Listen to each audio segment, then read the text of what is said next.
Welcome students, statistic के second part में।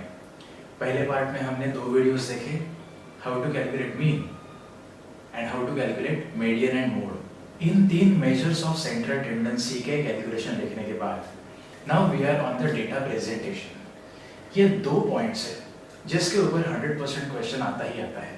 पाई diagram पे तो 3 मार्क का आएगा या फ्रीक्वेंसी पॉलीगॉन पे 3 मार्क का आएगा, तो इस पे तो कभी कभी 4 मार्क का भी आ जाता है फ्रीक्वेंसी पॉलीगॉन के ऊपर। तो हाउ टू सॉल्व दिस, सबसे पहले शुरू करते हैं हम फ्रीक्वेंसी पॉलीगॉन से। हमें जब फ्रीक्वेंसी पॉलीगॉन का क्वेश्चन आता है तब देयर आर फिक्स्ड स्टेप। एक तो हमें विद हिस्टोग्राम पॉलीगॉन निकालना होता है, ये पूछा जाएगा, या फिर हिस्टोग्राम के अलावा पॉलीगॉन निकालें, ऐसे पूछा जाता है। तो हम क्या करेंगे, वी विल टेक 2 एग्जांपल्स। एक देखेंगे विद हिस्टोग्राम कैसे जाना है, एक देखेंगे विदाउट हिस्टोग्राम कैसे जाना है। While explaining you the question, I will explain you each and every step कि क्या क्या फॉलो करना है।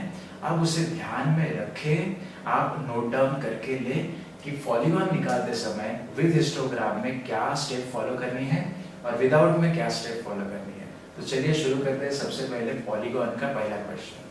चलो, पॉलीगॉन निकालने से पहले ये तो समझ लेते हैं कि हिस्टोग्राम कैसे ड्रॉ करें। Histogram is nothing butt joint bar graph. Joint bar graph तो हम लोगों ने शायद से किया रहेगा 7th स्टैंडर्ड या 8th स्टैंडर्ड में। सिर्फ स्टेप समझ के लो क्या करना है। अगर मुझे क्लास दिया हुआ है और अगर वो कंटिन्यूअस नहीं है, जैसे हमने मीडियन और मोड में भी देखा है, तो इधर आपकी रिवीजन हो जाएगी कि ये क्लास को कंटिन्यूअस कैसे करना है। 2 और 3, 4, 5, 6, 7, 8, 9, मतलब क्लास कंटिन्यूअस नहीं है, ये कैसे पता चलेगा।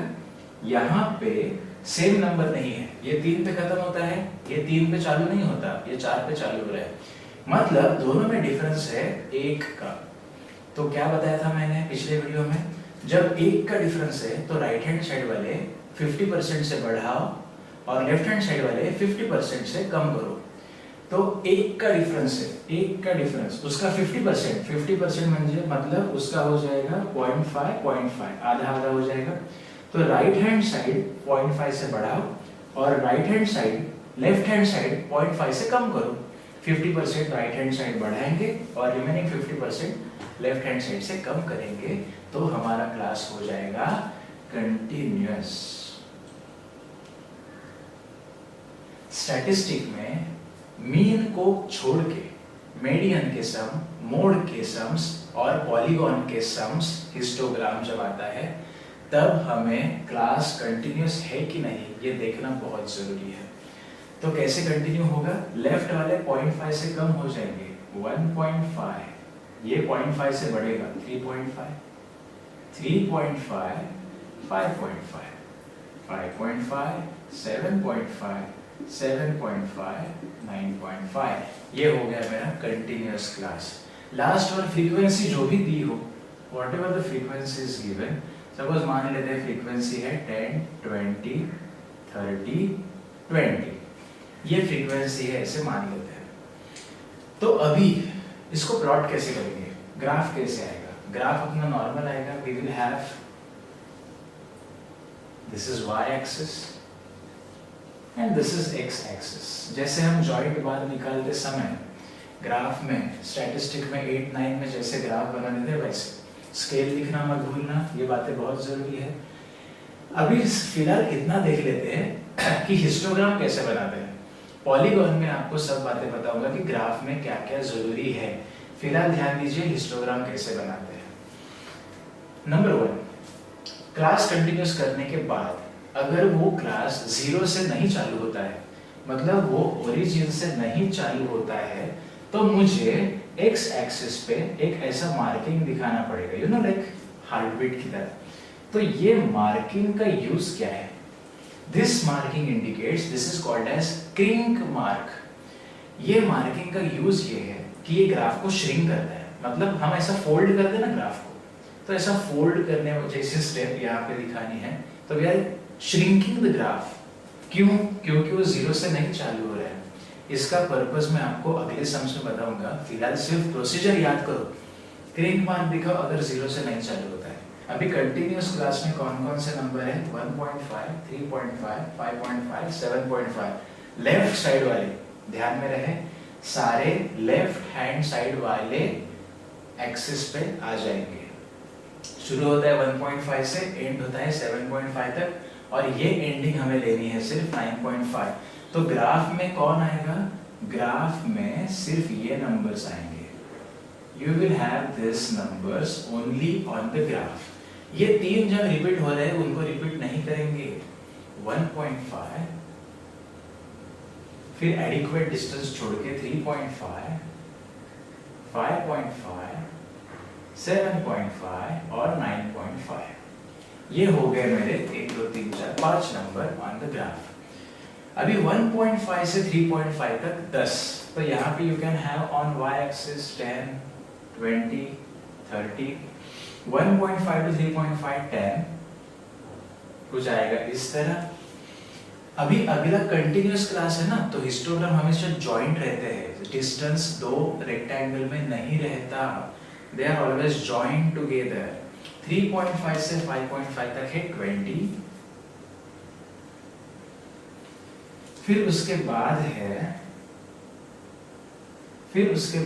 5.5 से 7.5, तो ये लाइन आगे जाएगा 30, और लास्ट में 7.5 से 9.5 है 20। सिंपल सा स्ट्रक्चर है। हिस्टोग्राम कैसे बनाते हैं ये बात आप ये एग्जांपल में समझ लो, तो इसके बाद जो फ्रीक्वेंसी पॉलीगॉन का स्ट्रक्चर है वो आपके आराम से समझ में आएगा। अनफॉर्चुनेटली हमारी जो प्रैक्टिस सेट है 6.4, उसमें हमें हिस्टोग्राम के कुछ सम दिए हैं, लेकिन जो 6.5 फ्रीक्वेंसी पॉलीगॉन की है उसमें एक भी some frequency polygon with histogram draw करो ऐसा नहीं है।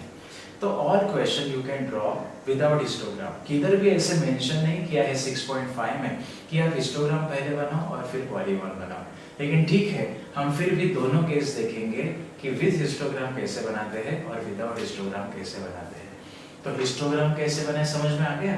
नहीं समझ में आ गया तो फिर से रिवाइंड करो, मैंने क्या क्या बताया वो ध्यान से सुनो। अभी चलते हैं फ्रीक्वेंसी पॉलीगॉन की तरफ। Okay, now everyone please pay attention. ये है 6.5 का आखिरी सम, जहां पे बोला नहीं है कि हिस्टोग्राम भी बनाओ फ्रीक्वेंसी पॉलीगॉन के साथ, लेकिन यही question I will show you with both ways कि जब हिस्टोग्राम बनाते हैं तब टेबल और ग्राफ में क्या प्रोसीजर होती है, और जब विदाउट हिस्टोग्राम रहता है तब टेबल और ग्राफ में क्या प्रोसीजर आती है। स्टेप नंबर 1, ध्यान से सुनो, अभी मैं क्या क्या स्टेप बताता हूं उसे ध्यान से सुनो। Step number 1, check whether the given class intervals are continuous or not. Yes, they are continuous. तो इधर एक बीच में मेरा जो कॉलम आता था कंटिन्यूस क्लास का तो नहीं आएगा। 30, 40, 40, 50 सारे कंटिन्यूस है। क्लियर? स्टेप नंबर 2, यहाँ पे जो 30 और 40 से चालू हो रहा है, इसके पहले एक क्लास इंटरवल हम वहां पे इंसर्ट करेंगे that will indicate start of frequency polygon with zero frequency। तो ये स्टेप हमेशा करनी है। 30 to 40, 40 to 50। So 30 के पहले का क्लास क्या हो सकता है? 20 to 30। Agree with this? So यहाँ पे मेरा एडिशनल क्लास आएगा 20 to 30। अगर ये कंटिन्यूस नहीं है तो उसको कंटिन्यूस करके उसमें डालना है, डिस्क्रीट में नहीं। अभी यहाँ पे सब क्लास कंटिन्यूस है, तो मैंने स्टार्ट में एक क्लास इंसर्ट किया एज पर the sequence 20 to 30 with frequency 0, क्योंकि अगर मैं कुछ ऐड कर रहा हूं तो वो सम में कुछ अपना इंपैक्ट नहीं डालना चाहिए, सिर्फ I am inserting class interval. Same way जहां पे फ्रीक्वेंसी पॉलीगॉन खत्म होगा वो मेरा क्लास एक और इंसर्ट होगा 90 to 100 के बाद 100 से 110। देखो, what is step 1? Whether class intervals are continuous or not. Continuous है, continuous नहीं है ये हमने कहाँ से देखा था? We have seen few examples in median mode। Continuous है तो उसके बाद step number 2, I am inserting one extra class at the top, one extra class at the bottom, indicating with the frequency 0। यहाँ की 0 फ्रीक्वेंसी है और इसकी zero frequency है, that indicates my start and end of the graph. यहाँ तक समझ में आ गई दो बातें, क्लास कंटिन्यूस करना अगर नहीं है तो, और शुरू में और एंड में ये क्लास इंटरवल के अनुसार अपना क्लास इंसर्ट करना विद जीरो फ्रीक्वेंसी। बस ये दो स्टेप हो गई। तीसरा कॉलम रहता है ग्राफ में जो कोऑर्डिनेट्स दे रहे हैं वो लिखने हैं। अगर हमें कोऑर्डिनेट्स चाहिए तो क्लास इंटरवल का क्लास मार्क लगेगा, लेकिन जब हम हिस्टोग्राम निकालते हैं तब that class mark is not that much required. तो हमें क्या करना होता है, we just have to draw the graph according to this class interval, histogram बनाएंगे और रेक्टेंगल का जो मिड पॉइंट है उसको हम ज्वाइन करेंगे, लेकिन फिर भी हम यहाँ पे लिख देते हैं तो एक कॉलम और बनाते हैं क्लास मार्क का और उसके बाद आएगा कोऑर्डिनेट्स। तो चलो मैंने कॉलम्स चेंज कर दिए, क्लास मार्क आइडियली यहीं पे होना चाहिए। हिस्टोग्राम बनाते समय क्लास मार्क की जरूरत नहीं पड़ती क्योंकि ग्राफ क्लास इंटरवल से आता है, लेकिन कुछ एग्जामिनर का जिक्र होता है कि क्लास मार्क दिखा, तो हमने क्लास मार्क दिखा दिया, ये है नंबर ऑफ स्टूडेंट्स। तो कोऑर्डिनेट्स क्या आएंगे, ये है पूरा x एक्सिस पे चलने वाला और ये है पूरा y एक्सिस पे चलने वाला। सो कोऑर्डिनेट्स आएंगे 25,0, 35,7, 45,33, 105,0। अभी ये कोऑर्डिनेट्स की तरफ हम बाद में ध्यान देते हैं, पहले तो हम ग्राफ में हिस्टोग्राम तो बना देते हैं। चलो अभी आते हैं ग्राफ की तरफ। मैं एक बार फिर से बोलता हूँ, ये 4 कॉलम आप बनाते हैं depending upon class interval continuous है तो 4 कॉलम, अगर क्लास इंटरवल कंटिन्यूअस नहीं है तो वो कंटिन्यूअस करने के लिए एक और कॉलम आएगा, लेकिन अगर जब क्लास इंटरवल कंटिन्यू है तो ये 4 कॉलम फिक्स है। ओके, हिस्टोग्राम आए या ना आए टेबल में बदलाव नहीं होगा। अभी ग्राफ के ऊपर जब हम आते हैं तब क्या क्या इंपॉर्टेंट है, सबसे टॉप में स्केल होनी चाहिए। स्केल में हिस्टोग्राम फ्रीक्वेंसी पॉलीगॉन में सिर्फ y एक्सिस का जिक्र करो, x एक्सिस वैसे भी वो नॉर्मल चलने वाली है 20 से लेके 110 तक। x एक्सिस पे कौन आएंगे, L शेप में ये लेफ्ट हैंड साइड वाले सारे, और सिर्फ आखिरी नंबर जो है वो एक नंबर x एक्सिस पे आएगा। तो कंफ्यूजन ना हो तो सारे लेफ्ट हैंड साइड वाले नंबर आएंगे x एक्सिस पे और सिर्फ एकदम लास्ट का नंबर x एक्सिस पे आएगा, वो मैंने लिख दिया। अभी x एक्सिस 0 से नहीं चालू हो रहा, x एक्सिस तो 20 से चालू हो रहा है, तो मुझे वो ग्राफ श्रिंक करके दिखाना पड़ेगा that it is starting with 20. Shrink mark is very necessary when your graph is not starting from 0. ये बात आप दिमाग में भर दो, जब ग्राफ 0 से नहीं चालू हो रहा है तो क्रिंक मार्क चाहिए। अब स्केल दिखा दी, x और y एक्सिस के नाम लिख दिए, ओरिजिन दिखा दिया, क्रिंक मार्क दिखा दिया क्योंकि वो 0 से नहीं चालू हो रहा है। x एक्सिस का नाम लिखना मत भूलना। रिजल्ट परसेंटेज में है क्या, जी बिल्कुल परसेंटेज में है, और ये जो है वो नंबर ऑफ स्टूडेंट्स है। तो अभी यहाँ पे फिलहाल जगह नहीं है, फिर भी मैं थोड़ा एडजस्ट कर लेता हूँ। नंबर ऑफ स्टूडेंट्स आएगा यहाँ पे, नंबर ऑफ स्टूडेंट्स, ये नाम रहेगा x एक्सिस का, y एक्सिस का ये नाम रहेगा y एक्सिस के ऊपर, नंबर ऑफ स्टूडेंट्स। अभी थोड़ा शॉर्ट में लिख देता हूँ, लेकिन मेक श्योर आप लोग x और y एक्सिस के नाम लिख रहे हो। थोड़ा जगह कम है यहाँ पे because I am fitting both the things. चलो y एक्सिस और x एक्सिस के नाम लिख दिए, उनके नंबर्स डाल दिए। y एक्सिस पे क्या नंबर्स है उस हिसाब से स्केल डिसाइड करो। अभी मैंने 10, 20, 30 लिया है तो मैंने स्केल में लिख दिया on y axis 1 centimetre is equal to 10 students.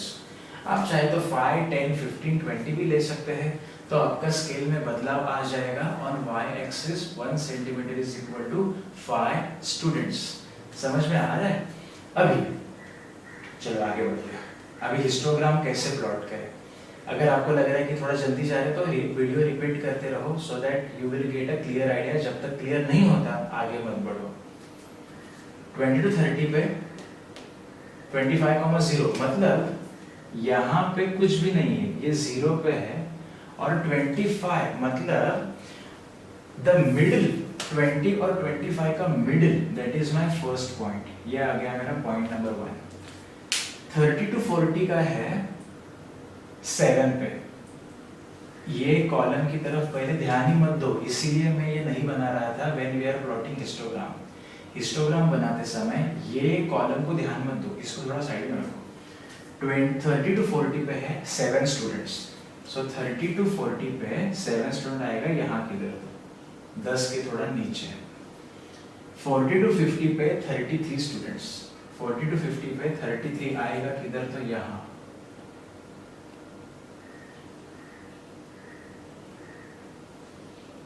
30 के थोड़ा ऊपर। 50 to 60 में है 45 स्टूडेंट्स, सो 50 to 60 में 45 स्टूडेंट्स जाएगा कुछ इस तरह। ओके, 60 to 70 में है 65 स्टूडेंट्स, तो वो 60 के ऊपर जाएगा वहां पे 65 स्टूडेंट्स।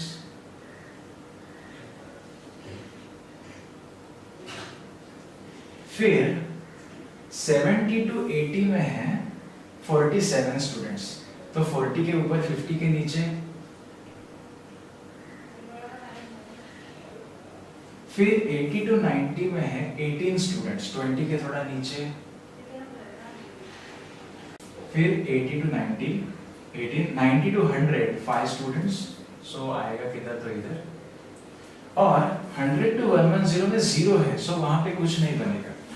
ये हिस्टोग्राम होने के बाद हमें उसके मिडिल वैल्यू को पॉइंट आउट करना है। जैसे यहाँ पे किया तो इसका मिडिल, इसका मिडिल, इसका मिडिल, ये रेक्टेंगल का मिड पॉइंट, ये लाइन का मिड पॉइंट, ये लाइन का मिड पॉइंट और ये लाइन का मिड पॉइंट, और लास्ट में यहाँ पे मिड पॉइंट। तो आपको बात समझ में आ रही है कि स्टार्टिंग के क्लास में और एंडिंग के क्लास को एक्स्ट्रा क्यों बताना है?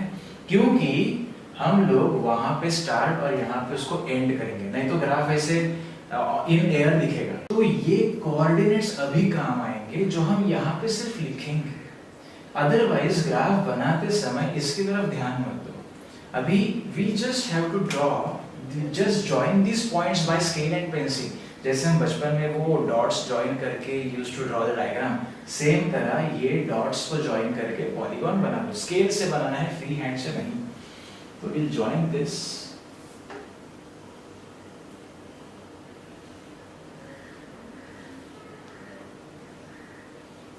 बस ये दिखेगा कुछ इस तरह। बात समझ में आ गई, क्लियर है? तो क्या हो गया यहाँ पे, एक बार फिर से सुनो, शायद थोड़ा से जल्दी हो गया होगा, तो फिर से एक बार आराम से सुनते हैं। दिए हुए टेबल में पहले ये देखो क्लास कंटिन्यूअस है कि नहीं। अगर है तो टेंशन ही नहीं। स्टेप नंबर 2, दिए हुए क्लास इंटरवल के ऊपर और नीचे I will add my own extra classes. क्यों?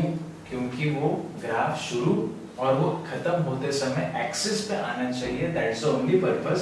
इसलिए यहाँ पे 0 और 0 है। स्टेप नंबर 2, यहाँ पे मैंने हिस्टोग्राम बना दिया, क्लास इंटरवल और नंबर ऑफ स्टूडेंट्स को सिर्फ देख के। उसके बाद रेक्टेंगल के हर मिड पॉइंट को मैंने ज्वाइन किया। ये जो कोऑर्डिनेट्स है ये सिर्फ काम के हैं वो ग्राफ में लिखने के लिए। ये 25,0 है, ये 35,7 है, ये पॉइंट है 45,33। समझ में आ गई आपके बात? ये पॉइंट हो गया 55,45, ये हो गया 65,65, ये पॉइंट हो गया 75,47, ये पॉइंट हो गया 85,18, ये पॉइंट हो गया 95,5 और लास्ट में हो गया 105,0 हो गया। अभी कंसीडर करो कि मुझे विदाउट हिस्टोग्राम बनाना है, तो क्या होगा? टेबल वैसा का वैसा रहेगा, टेबल में एक भी चेंज नहीं आएगा। जो मैंने विद हिस्टोग्राम के लिए बनाया है वही विदाउट के लिए। ग्राफ में क्या चेंज आएगा देखो। अभी ग्राफ में जो एक्स एक्सिस है वो एक्स एक्सिस पे ये क्लास इंटरवल नहीं आएंगे बल्कि आएगा क्लास मार्क। ध्यान से सुनो, जब मुझे हिस्टोग्राम नहीं बनाना है तब क्लास मार्क आएंगे एक्स एक्सिस पे 25 से लेके 105 तक। 25, 3505 1 2 3 4 5 6 7 8 9 1 2 3 4 5 6 7 8 9 चेक करते रहो। कभी कभी हम एक नंबर मिस कर देते हैं, फिर ग्राफ बनाना चालू कर देते हैं, बाद में रियलाइज होता है, तो सब रब करना पड़ता है। अभी ये कोऑर्डिनेट सीधा यहाँ प्लॉट होंगे विदाउट हिस्टोग्राम, और ज्यादा सिंपल आपको लग सकता है। 25,0 ये आ गया यहाँ पे, 35,7 ये 35 और 7 किधर, तो 10 के नीचे रहेगा, तो शायद से यहाँ 45,33, सो ये 45 33 किधर से इधर आएगा, so it may look like this. फिर 55, 45 55 और 45 65 65 75 47 85 18 95 5 और 1050। तो डॉट्स मिल गए, सिर्फ हिस्टोग्राम तो नहीं है। तो हिस्टोग्राम में क्या किया था, रेक्टेंगल के मिड पॉइंट ज्वाइन किए थे, यहाँ पे मैंने सीधे मिड पॉइंट ही ले लिए ऑन एक्स एक्सिस। अभी उनको हम ज्वाइन करेंगे और हमें मिल गया पॉलीगॉन। स्केल से ज्वाइन करना है, 1 2 3 4 5 6 7 8। ये बन गया मेरा पॉलीगॉन। यहाँ पे कोऑर्डिनेट्स फिर से लिख दो, 25,0 ये 35,7 ये हो जाएगा 45,33। ऐसे करते करते आप सारे यहाँ पे ये जो कोऑर्डिनेट्स है वो यहाँ पे आप लिख दोगे। समझ में आ गया? फ्रीक्वेंसी पॉलीगॉन सिंपल है। तो विद हिस्टोग्राम हो या विदाउट हिस्टोग्राम, टेबल में कोई बदलाव नहीं, ग्राफ में सिर्फ इतना ही बदलाव आएगा। हिस्टोग्राम बनाते समय क्लास के इंटरवल्स लेते हैं, और सिर्फ पॉलीगॉन बनाना है तो क्लास मार्क लेते हैं ऑन एक्स एक्सिस। नाम लिखना मत भूलना, ये है result in percent. What the things? अभी 6.5 में इससे पहले, ये जो लास्ट क्वेश्चन था, इससे पहले एक सम है जिसमें इलेक्ट्रिसिटी बिल दिया हुआ है, और that electricity bill itself is starting from 0। तो वहां पे क्लास इंटरवल जो है वो 0 से चालू हो रहा है। तो चलो ये सम देख लेते हैं जहाँ पे इलेक्ट्रिसिटी बिल है, ये वाला, दिस इज इलेक्ट्रिसिटी बिल, और जो खुद 0 से ही चालू हो रहा है। अभी रूल क्या है, कंटिन्यूअस तो है, तो इसके पहले एक क्लास इंसर्ट करो, इसके बाद में एक क्लास इंसर्ट करो। लेकिन student keep your common sense on, electricity bill वैसे भी 0 है, इलेक्ट्रिसिटी बिल का मीटर निगेटिव में नहीं घूम सकता। तो 0 to 200 यूनिट्स है, तो इसके पीछे -200 to 0 ये यूनिट नहीं आ सकते। तो ऐसे समय में हम जो पहला क्लास है जो खुद 0 से चालू हो रहा है उसको वैसे ही रहने देंगे, उसके पहले कुछ नहीं ऐड होगा। उसके बाद जो लास्ट में है वहां पे डेफिनेटली क्लास ऐड हो जाएगा जो विद 0 फ्रीक्वेंसी। तो क्लास मार्क निकालते समय इसका क्लास मार्क 100, इसका क्लास मार्क 300, इसका 500, 700, 900 और 1100। लेकिन जब हम प्लॉट करेंगे, असली ट्विस्ट तो ग्राफ में है, 0 से चालू हो रहा है तो क्रिंक मार्क नहीं आएगा, और विदाउट हिस्टोग्राम है तो ये सारे क्लास मार्क आ जाएंगे एक्स एक्सिस पे, 100, 300, 500, 700, 900 और 1100। फिर यहाँ पे कोऑर्डिनेट्स लिखेंगे हम। अभी मैंने यहाँ पे हेडिंग्स नहीं लिखे हैं, but you know this is class mark, this is frequency, मतलब जो भी उन्होंने दिया है वो, एंड दिस इज कोऑर्डिनेट्स। तो 100, 240, 100, 240 कहाँ पे आएगा? नाउ दिस विल चेंज, इसको कर देते हैं 100, 200, 300 और 400। स्केल चेंज हो जाएगा, 1 centimetre is equal to 100 rupees. तो ये जो रुपीस का बिल है निगेटिव नहीं जा सकता, तो मैं निगेटिव बिल हो, रुपीस हो, यूनिट्स हो, या फिर कोई सेल हो, टाइम की बात हो, प्रॉफिट की बात हो, तो ये सब चीजें निगेटिव नहीं जाती। तो मैं इसके पहले निगेटिव क्लास नहीं ऐड कर सकता, आइडियली इट इज रॉन्ग। तो शुरू होते समय 100 पे 240 है, लेकिन सीधा 240 पे चालू नहीं होगा, हम मदद लेंगे उस टाइम 0 की। 100 पे 240, 300 पे 300, 500 पे 450, किधर तो वो इधर जाएगा, 700 पे 350, 900 पे 160 और 1000 पे 0। तो अगर मैंने प्रीवियस क्लास ज्वाइन नहीं किया है इससे पहले तो मेरा ग्राफ ऐसे दिखेगा ना, क्योंकि एंड तो है लेकिन स्टार्ट नहीं है, मैंने एडिशनल क्लास नहीं डाला, तो उस टाइम पे उसको 0 पे ऐड कर देंगे। We mark it from 0। थोड़ा सा ट्विस्ट एंड टर्न ज़्यादा है, फ्रीक्वेंसी पॉलीगॉन को समझो, इसके बाद पाई डायग्राम भी देखनी है। ये अगर समझाए अच्छे से तो ही पाई डायग्राम पे जाओ या फिर इधर तक ही वीडियो देखो। फ्रीक्वेंसी पॉलीगॉन ट्राई करो, आगे चलते हैं पाई डायग्राम की तरफ। ओके स्टूडेंट्स, अभी देख लेते हैं स्टैटिस्टिक का फाइनल कंसेप्ट। आपने मीन पढ़ लिया, मीडियन मोड देख लिया, फ्रीक्वेंसी पॉलीगॉन भी देख लिया। इस इधर तक अभी तक आपका अगर जर्नी अच्छे से चला हो तो अभी चलते हैं बहुत ही सिंपल टॉपिक की तरफ जिसका नाम है ड्राइंग पाई डायग्राम। मैं सिर्फ एक सम दिखाऊंगा क्योंकि इतना सिंपल है कि आप एक सम जान गए तो आप बाकी के सम भी कर सकते हो, बहुत सिंपल है। तो एक सम 6.6 का एक सम देख लेते हैं, जहां पे सब्जेक्ट दिए हैं मुझे इंग्लिश से लेके हिंदी तक, उनके मार्क्स दिए हुए हैं।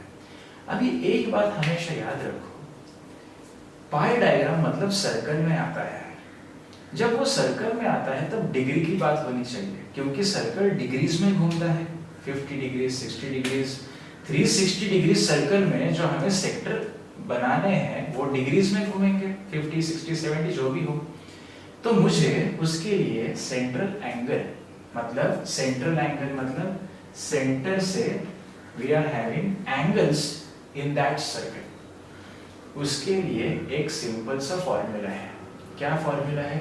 Theta that is central angle is equal to value of component upon total value into 360। बस एक फॉर्मूला याद रखो, पाई डायग्राम आप बना सकते हो। प्रोसीजर क्या है? ये दो कॉलम मुझे दिए हुए हैं, you can see the question number 2 from 6.6, ये दोनों मुझे दिए हुए हैं। टेबल में मुझे क्या काम करना है, इसकी टोटल निकालनी है, 50 plus 70 plus 80 plus 90 plus 60 plus 50। Total value, ये डिनोमिनेटर, टोटल वैल्यू 400, ये आ गई 400। एडिशन अच्छे से करना। अभी ये एक कॉलम मेरा कैलकुलेशन का, बस ये हो गया कि टेबल का काम खत्म। अगर 3 मार्क को पाई डायग्राम आता है तो 1.5 मार्क रहता है टेबल को, 1.5 मार्क रहता है आपके डायग्राम को। तो चलो अभी यहाँ पे हमें ये फॉर्मूला का सब्स्टिट्यूशन लिख के देना होता है और उसके आगे उसका आंसर लिखो। Value of a component English 50 upon total value 400 into 360। तो बच्चों इसको अच्छे से सॉल्व करना इज योर रिस्पॉन्सिबिलिटी। 0 कैंसिल होंगे, 5 से डिवाइड होगा 40, फिर उससे 36 को डिवाइड करेंगे या फिर मल्टीप्लाई।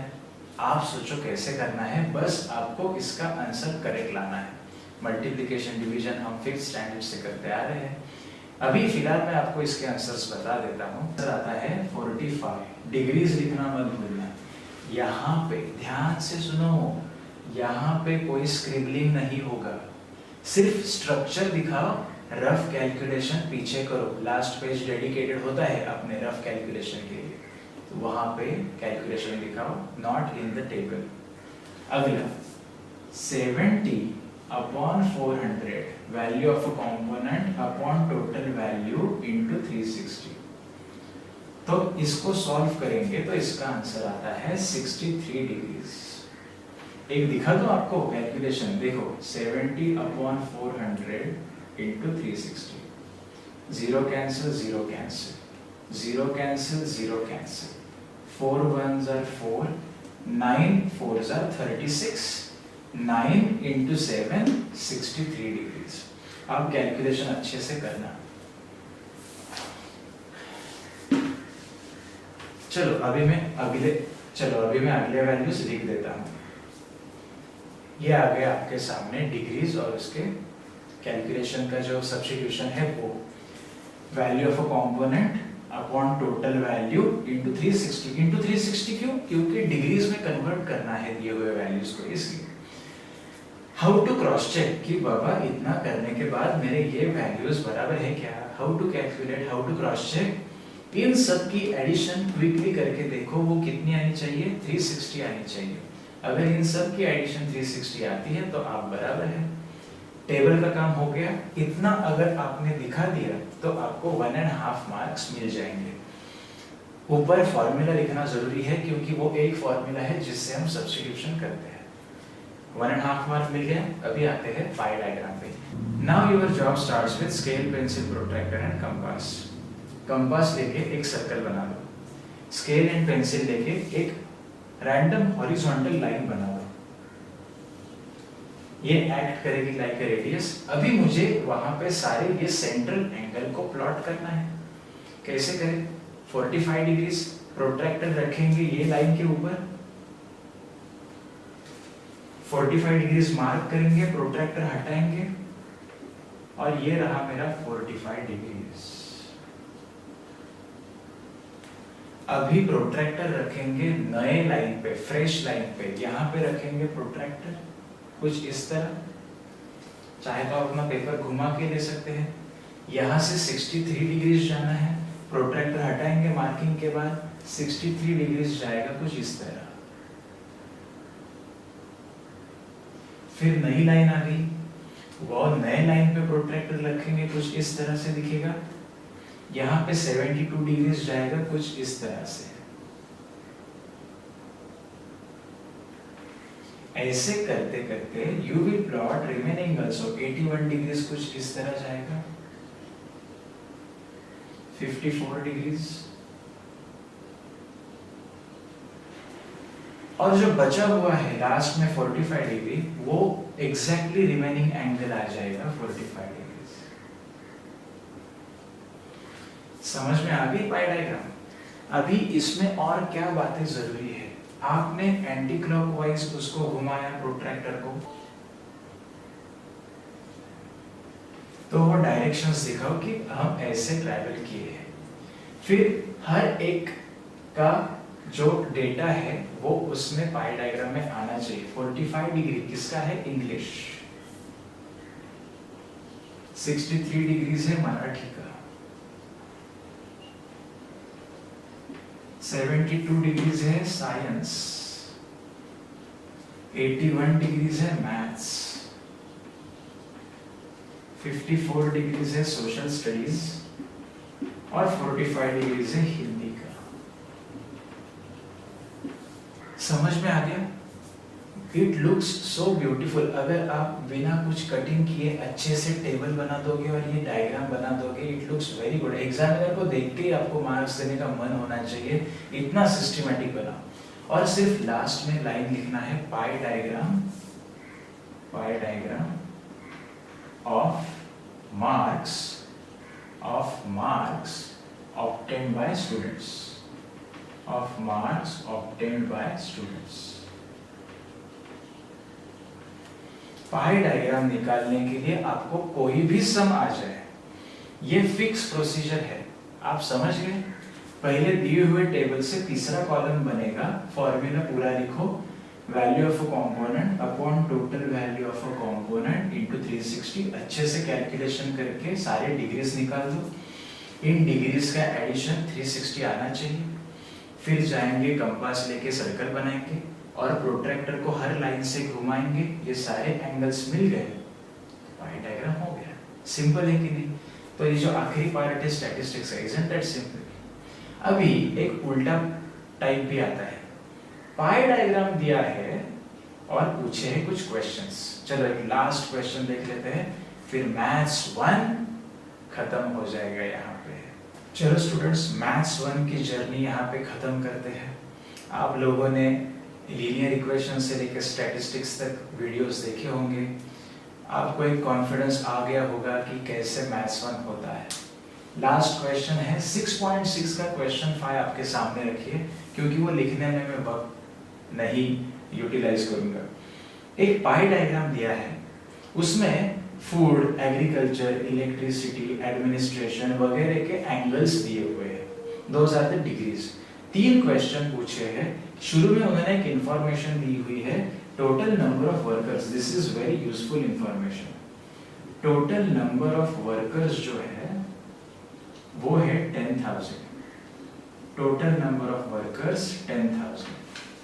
मतलब मुझे क्या दिया हुआ है, देखो बच्चों, पाई डायग्राम में ये एक ही फॉर्मूला है, theta is equal to value of a component upon total value into 360। उसमें से मुझे टोटल वैल्यू दिया है, टोटल वर्कर्स 10,000। तो टोटल वर्कर्स दिया हुआ है, हर डिपार्टमेंट का एंगल दिया हुआ है, तो उस हर डिपार्टमेंट में काम करने वाले वर्कर्स में आराम से निकाल सकता हूँ। चलो पहला क्वेश्चन क्या है देख लेते हैं। If total number of workers 10,000, how many of them are in the field of construction? Construction में कितने हैं? Let X workers working in construction. Working in construction.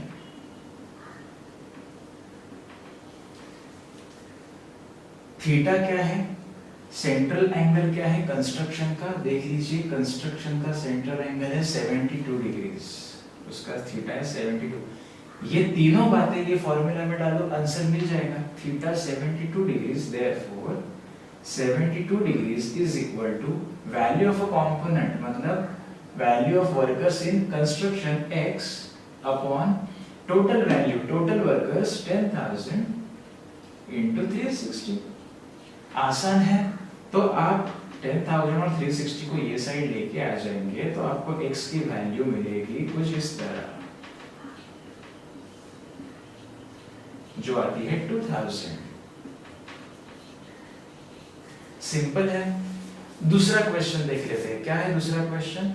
How many workers are working in administration? Let x, अभी यहाँ पे y ले लेते हैं, let y be the workers working in administration. तो थीटा क्या है एडमिनिस्ट्रेशन का देख लीजिए, थीटा है 36 डिग्रीज। सो 36 डिग्रीज आएगा यहाँ पे। फिर से फॉर्मूला दोहराएंगे, थीटा जो है 36 degrees is equal to y upon 10,000 into 360। तो मेरे y जो वर्कर्स काम कर रहे हैं एडमिनिस्ट्रेशन पे, उधर सिर्फ इतना चेंज हो जाएगा और इसका आंसर आ जाएगा 1000 workers working in administration. Simple है कि नहीं? एक फॉर्मूला यूज करो, 1 2 3, तीन में से 2 बातें आपको दी हुई रहेगी, उसमें से आपको थर्ड वन निकालनी है। ये क्वेश्चन कहाँ पे आएंगे? आपको ज्यादातर पाई डायग्राम दिया है और आंसर्स पूछे हैं। ये क्वेश्चन ज्यादातर फिल इन द ब्लैंक्स, वो जो बॉक्स के क्वेश्चन आते हैं ना, उसमें आते हैं। तो हमने आज 6 चैप्टर यहाँ पे पूरे किए। I hope you guys enjoyed this 6 chapters. Advantage यही है, वीडियोस देखते रहो, आपको बातें क्लियर होती रहेगी। साल भर में एग्जाम बोर्ड की हम अच्छे से देके देंगे। आपको जो भी डाउट है आप मेल करो, इस हिसाब से हम लोग डिस्कस करेंगे। जैसे ही मुझे समय हो, we will try. All the best for maths 1 students.